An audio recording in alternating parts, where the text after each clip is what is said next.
Intambama mayibeke kube bonke abalaleli le video. Ngithemba ukuthi sonke siyaphila. Kulesithathu mhla ka8 kunguJanuary 2025. Cha, ngisaqhubeka khona inkulumeni yami yayizolo. Endabeni yokuthi kunoshemba bangonkulunkulu. Kuningi ukukhuluma kuyakhulunywa amaNazaretha ezama ukuchaza ukuthi ushemba uNkulunkulu ngani, ushemba uNkulunkulu ngani. Abanye baze bazame ukuquote abaholi abalandela umprofeti Isaiah Shembe ukuze baphikise lento yokuthi ushemba kasiyi uNkulunkulu. Ko ukuthi ushemba uNkulunkulu. Baphikise ukuthi ushemba kasiyi uNkulunkulu. Baphikise lokho bathi ushemba uNkulunkulu.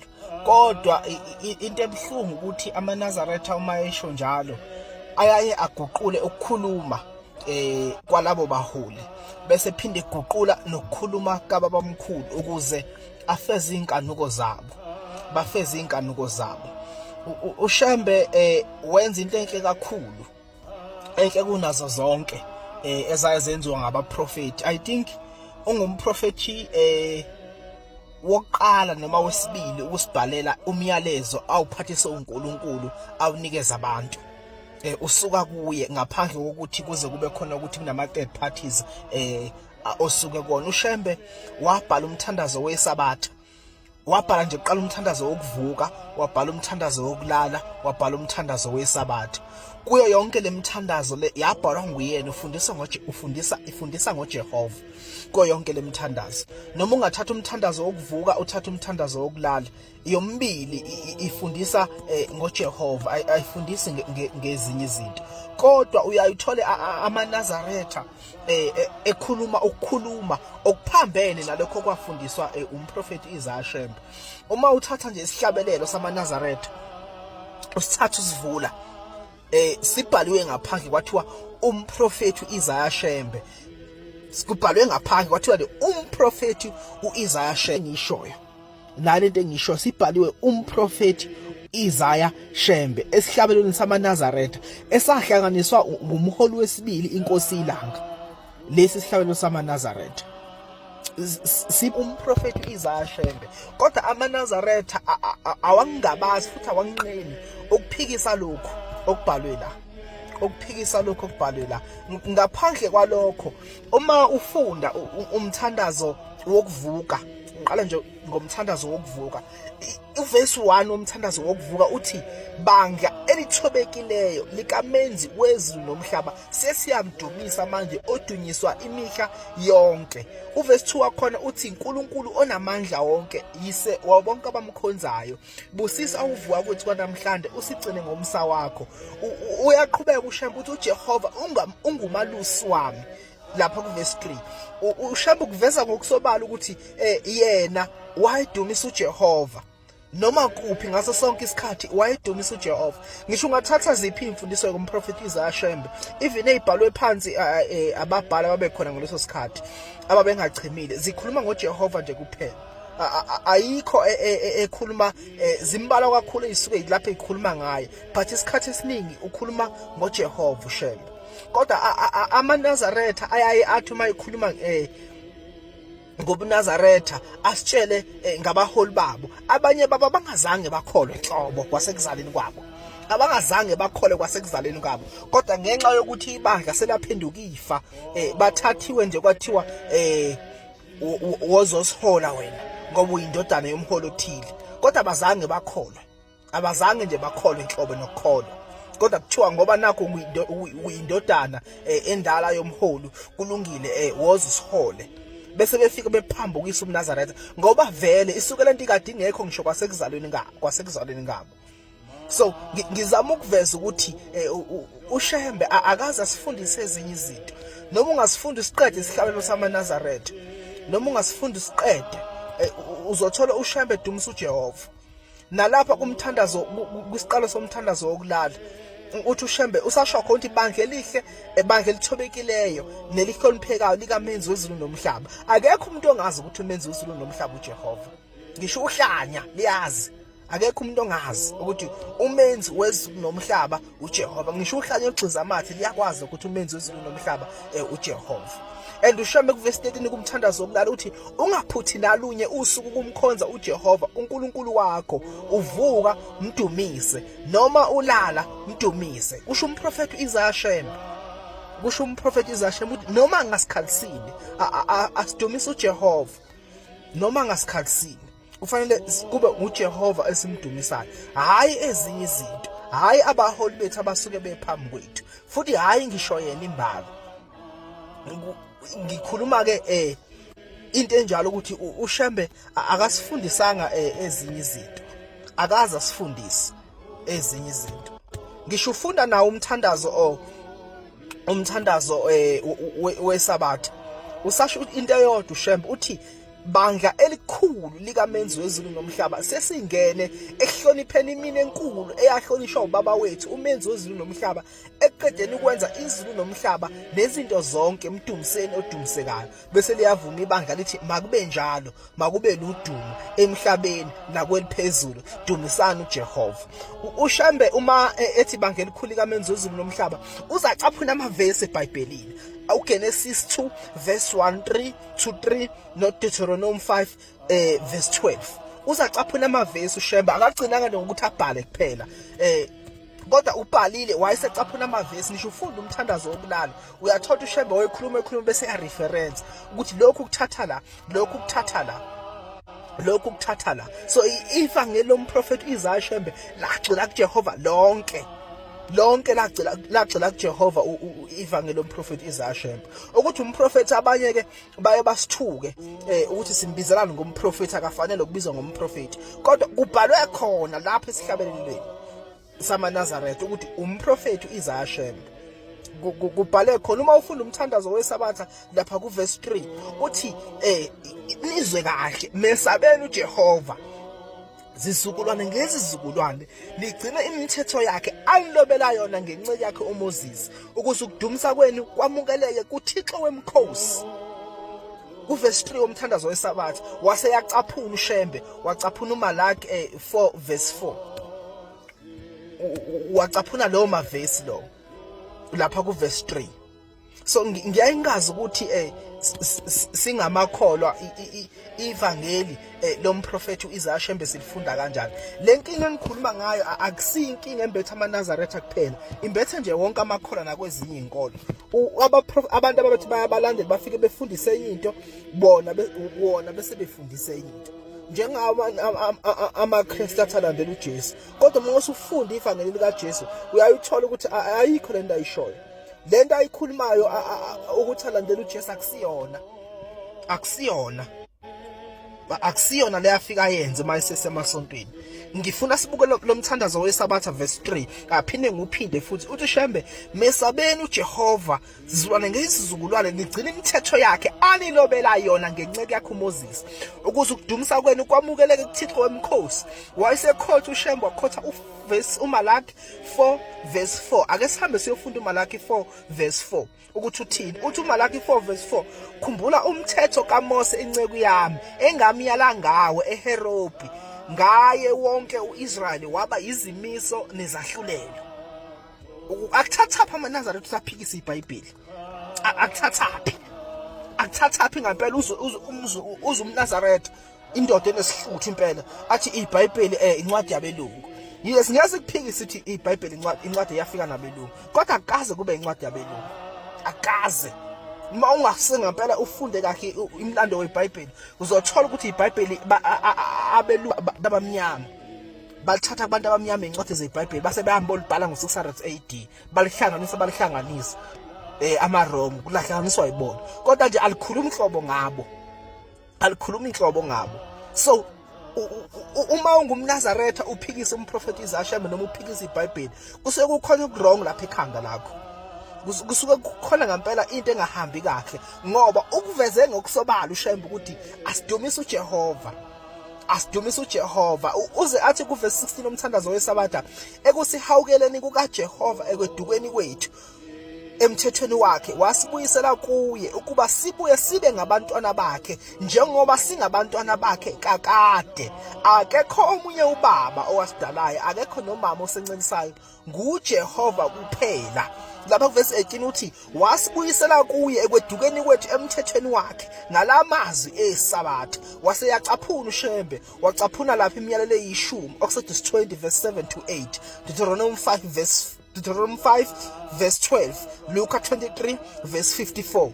Wayesethi ku verse 19, yisabatha namhla abantu nonke nina mesabayo uJehova, nina nabantwana benu, gcinani umthetho wesabatha. Akasho uShembe ukuthi nina eningisabayo mina, uthi nina nesaba uJehova, nina kanye nabantwana benu, gcinani umthetho wesabatha. Uyaqhubeka ukuthi ngokuba kuyintokozo enkulu kuNkulunkulu ukugcina isabatha. Mina ngiyalincenga amaNazaretha ngegama lenkosi uJehova, gcinani ningazenzi likhuni izinhliziyo zenu bantwana bakasenza ngakhona. Kuyashisa la. Ngikhuluma ngevangeli lomprofeti uIsaiah Shembe. Alibhala phansi, angikhulumi ngento eyagcina ngokuyikhuluma, wayibhala phansi uShembe lento le. Uthi ku verse 20, ekunincengeni kwami ngegama lenkosi uJehova, gcinani isabatha likaJehova, ningumkhosi kaJehova oyingcwele. Ngifuna ezwe amaKristu ukuthi uma sithi uShembe wayengumprofeti, asisho nokuthi wayengumprofeti ngoba nakho sizama ukumlinganisa noJesu, ngoba nakho sizama ukumlinganisa nabaprofeti, kodwa sithi ungumprofeti ngoba wakusho yena lokhu, wangagcina ngokusho, kodwa wasekuveza ngokusobala, wafundisa ngoNkulunkulu uJehova. Ngoba abaprofeti bakudala babefundisa ngoJehova uNkulunkulu wethu, abakaze bafundise ngenye into abaprofeti bakudala. Kusukela kumprofeti uMose kuze kuyofika kumprofeti uJesu Kristu, bakhuluma ngoJehova. Bakhuluma ngoJehova, baze bakhulume ngezinye izinto. Noma kwiNew Testament ungeke uthole igama lithi Jehova, kodwa lakhishwa abezizwe ngesikhathi behlanganisa iBhayibheli. Uthi kwe uShembe, ningabi njengokhokho benu, okhokho bethu abazenza lukhuni izinhliziyo zabo. uJehova waze wabajezisa kanje, namhla sesithwele izono zabo. Gcinani-ke isabatha likaJehova, lalelani izwi likaJehova. Ukulalela izwi likaJehova kuhle, ulilalele ulenze, ungalaleli ungenzi. Gcinani isabatha likaJehova. Wasekhotha uJakobe 1 verse 22. Angazi ukuthi amaNazaretha uma efunda umthandazo wesabatha ayaye athathini ngempela, ayaye athathini ngoba sicacile isihlawulo saShembe, sicacile. Akukho lapho esiconfuse khona, si literal siqondile. Mawusifunda siqondile. Uthi kusihlalo verse 37 lesi sitholakala kumthandazo wesabatha, uthi bongani uJehova ngokuba elungile, umusa wakhe uhlezi phakade ngokuba elungile. Ake ngigijime ngiye-60, ake ngigijime nje ngiye-60 siza ukuthi uShembe yena wayethini kumaNazaretha. Uthi bongani uJehova ngokuba elungile ngoba umusa wakhe uhlezi phakade ngokuba elungile. Wayikhumbula iAfrika ngokuba elungile, akalibalanga abantu bakhe ngoba elungile. Walenza lona izulu nomhlaba kanye nomhlaba kungumsebenzi wezandla zethu ngoba elungile. Uthi-ke ku verse 4, wabakhumbula abantu bakhe abanqunzi sobala, wabathumela uIsaiah inceku yakhe ngokuba elungile. Ngikhuluma ngeyimfundiso zakhe umprofeti uIsaiah Shembe. Kuyakhona ke baye bathi hayi asisho isidumbu sikaShembe ukuthi unguNkulunkulu, kodwa sisho umoya wakhe, sisho umoya wakhe ukuthi wona uJehova. Ake sizwe uShembe ukuthi uthini ngomoya wakhe. Ake sizwe lapha kusihlabelelo 71. Uthi uShembe, Nkosi yami ubungithanda zingakaqini izintaba, kwaphakade wangigcoba, ngiwuqhala kwendlela yakho. Ngingumsebenzi wakho wasendulo, ingakaqini imimango, nemithombo yamanzi ingakampompozi ngamandla, nemithombo yemifula ingakampompozi ngamandla. UJehova wangidala ngaphambi kwendlela yakhe. Lamazwi lawa ayatholakala eBhayibhelini.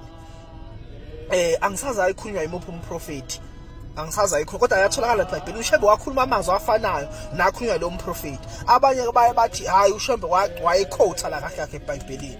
Okay, that's fine. Let us agree na ke sithi uShembe ke waye quote la eBhayibhelini. Ake sizwe ke manje ke umthandazo kaShembe wokugcina ngo1935 mhla ka1 ngoMeyi wayezohamba mhla ka2 May 1935 kwisihlawelo 20 lapha ku verse bani uverse 4 uverse 6 uthi kuShembe mayethandaza Nkosi yami Nkosi yamazulu nomhlaba masinyane uzongibiza ungabalibala abantu bakho amaNazaretha ayingcwele lesihlalo sabhalwa ubabilanga uShembe wathi mayesehamba wabiza umabhalane wakhe wathi akahlala eduze kwaKhabhali lamazwi lawo uthi ke uShembe Nkosi yamazulu nomhlaba masinyane uzongibiza ungabalibala abantu bakho amaNazaretha ayingcwele Niyamuza umprofeti kaNkulunkulu ethandaza uthi Nkosi yamazulu nomhlaba masinyane uzongibiza futhi mina masibana ngizohamba emhlabeni kodwa ke ungabalibala abantu bakho amaNazaretha ayingcwele uthi koma eqhubeka vusa omunye endlini yami ahola abantu bakho umnike inhliziyo efana neyakho efana naye yakho umphathe umgcobe ngamafutha omusa uthi uShembe ke vusa ke Nkosi omunye endlini yami vusa ke Nkosi omunye endlini yami uma sikhuluma ngendlu kaShembe asikhulumi ngenzalo yakwaShembe asikhulumi ngenzalo yakwaShembe uShembe mayikhuluma ngengiyakhe la why sithi asikhulumi ngenzalo yakwaShembe ingoba uShembe wonke umuntu kuyena wayengumntwana wakhe uma ufunda intshumayelo ezinye uzithi uShembe wayithi mntanami wonke umuntu umntanami wonke umuntu umntanami ngisho la isihlawuleni samaNazaretha uthi uShembe uyikhumbule Nkosi indlu kaDingane nosenza ngakhona echitekileyo by saying indlu kaDingane nosenza ngakhona echitekileyo akasho ukuthi indlu enkulu uNkulunkulu akakhumbula indlu enkulu kodwa uthi uNkulunkulu akakhumbule isizwe sonke samaZulu esichitekileyo uthi akakhumbule sizwe sonke samazulu esichithekileyo so amaNazaretha ayathi ke uShembe ke wathi vusa omunye endlini yami ngalokho ke umholi yoqhamuka kwaShembe kuphela even if kuthiwa kunjalo shuthi bonke labo Shembe laba kwakuthiwa vusa omunye endlini yami ngoba phela uShembe akasho ndivusa abanye wathi vusa omunye endlini yami and umuntu owahola ibandla emva komprofeti Isaiah kwaba ngobabilanga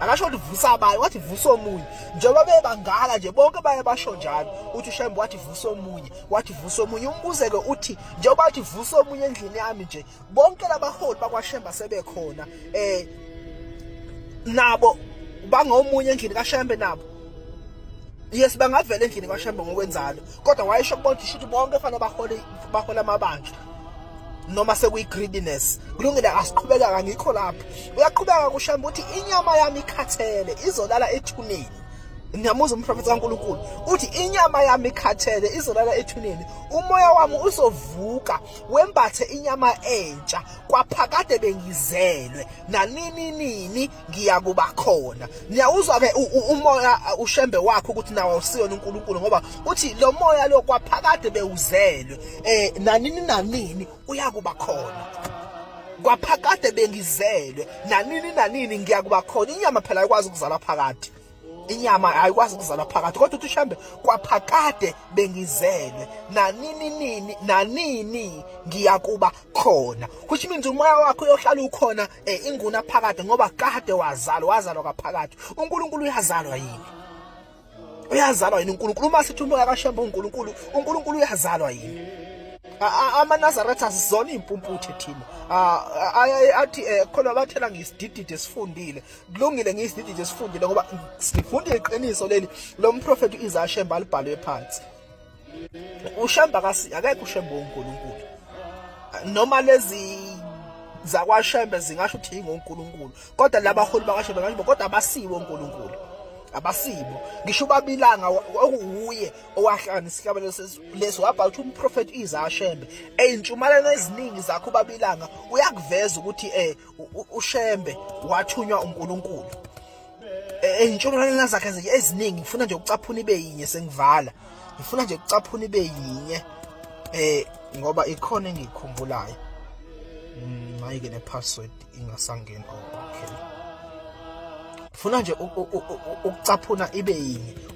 ubabila ngoba nginayo ilokhu incwadi yentshumayelo kaBabilanga uthi ke uBabilanga iyiphi lentshumayelo Timothy isahluko 4 ethi uNkulunkulu omuhle ngohamba nabantu kuverse 35 ngeke ngisho i-page ngoba i-PDF ne-hard copy abantu abaningi abanayo i-PDF bane-hard copy awafani ama-page but kwi-PDF kodwa it's 63 mhlawumbe lapha kwi-hard copy 64 65 mangaphosisi kodwa uverse 35 uthi uShembe uNkulunkulu uthi babilanga uNkulunkulu wayekhona ekuqaleni kepha amaNazaretha ayengekho abakhona mzukwana uNkulunkulu ethuma uShembe lapha emhlabeni uthi babilanga amaNazaretha abakhona mhla uNkulunkulu decide ukuthuma uShembe lapha emhlabeni uNkulunkulu wayekhona kodwa lobu buhlo bungaka bebungekho emhlabeni babakhona mzukwana uShembe ebakhona manje ke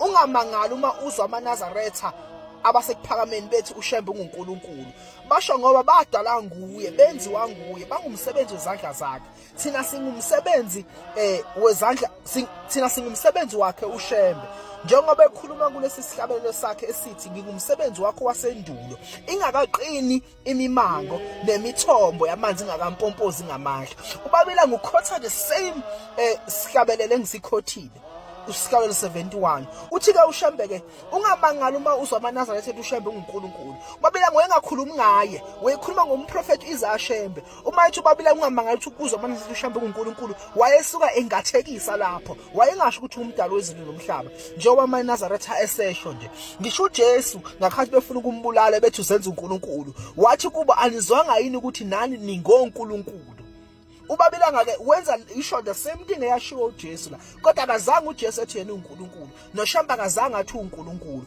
kodwa ubabilanga wenza the same thing enziwa uJesu ngakhathi befuna ukumbulala ethi anizwanga yini ukuthi nina ningonkulunkulu and lapha eBhayibhelini kubhalwa in small letters okukhombisa ukuthi akushiwo ukuthi unguJehova nobaba omkhulu ubabela wayembiza ngoNkulunkulu ukubabaza ubukhulu bakhe nokubabaza amandla akhe kodwa wayengasho ukuthi usenguJehova ngoba ku the same verse ngifundele iverse 35 uthi mhla uNkulunkulu ethuma uShembe uthi abakhona mzukwana uNkulunkulu ethuma uShembe lapha emhlabeni so uShembe wathunywa uNkulunkulu futhi uyaphinda babilanga verse 36 same sermon uthi uNkulunkulu wathuma ethanda ukusenza wathuma uShembe ukuba asenze you see ubabilanga ufika athi uShembe uNkulunkulu ngasenhla bese ethi mhla uNkulunkulu ethanda ukusenza wathuma uShembe lokhu ukukhuluma uma uzokuthatha kokubili literally kuyaphikisana ngoba uShembe mathi uNkulunkulu mhla ethuma uShembe which means uShembe maye uNkulunkulu wayithuma yena which is upside ongayenzi sense ukuthi umuntu uyayithuma yini ngoba uShembe wayethandaza uma eyithuma wayethandaza kubani so ubabilanga wayebiza uShembe engathekisa embiza ngoNkulunkulu engathekisa ebabaza ubukhulu bakhe babangamandla ayewaphiwe uNkulunkulu ngoba ukuveza kaningi lokho ukuthi uShembe wathunywa uNkulunkulu ziningi ilokho intshumayelo lapha ku verse 7 athi ngibuka iphi lentshumayelo kwisahluko 5 ngo31 July 1965 entshumayelweni kaBabilanga ethi ubuNazaretha ngobukaNkulunkulu kuphela uBabilanga uthi lapha ku verse 7 kodwa uma uNkulunkulu ethuma uShembe emhlabeni wamthuma kuleli izwe labefundisi bezinkolo akamthumanga le emahlane lapho kungekho khona befundisi niyeza kodwa uBabilanga wagcina kuphinda kaningi nakwelinye futhi iverse lapha uverse balo uverse 60 okay ngeke ngisacheck ukuthi isihloko esithini uthi ke okay no ikhuluma ngomprofeti uHezekiah le okay nanti la ku verse 55 uthi akwenzeki lokhu uyisemkhulu akukhuluma ukuthi wena kuphakama uyakuba uyisibani sokusindisa abantu basebumnyameni bengikhuluma ngoShembe ngithi wayethunywe ezulwini uNkulunkulu wathuma emthuma wamupha konke okusezulwini into yokuqala engikhulume ngayo kini ngithe wamupha isibuko namandla okuvusa abagulayo nabafileyo uthi mhla uNkulunkulu uthi babilanga mhla uNkulunkulu ethuma uShembe wamupha amandla onke asezulwini just like uJesus Christ ethi ngiphiwa amandla onke nobabilanga ke uthi uNkulunkulu wapha uShembe amandla okuthi akwazi ukuvusa abagulayo avuse nabafileyo kusho inkosi ilanga amanazareta wamusa uqamba manga awamuse nje uqamba amanga aqambela inkosi ilanga amanga. Inkosi ibusise nikuzwile.